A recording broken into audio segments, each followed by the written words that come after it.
La tempesta del cuore Di Roberto legge Gennaro Sansone.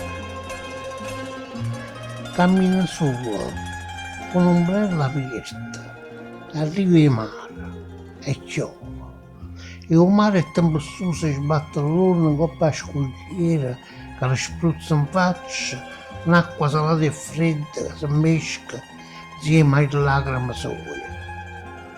Parlisse solo e dice parole sempre dolci e appassionate, come tenesse accanto che le callificare, hanno tempo felice assai lontano. Parlisse solo e dice ti stai infonnendo, fatti più vicino, ma quella non esiste e non si accosta.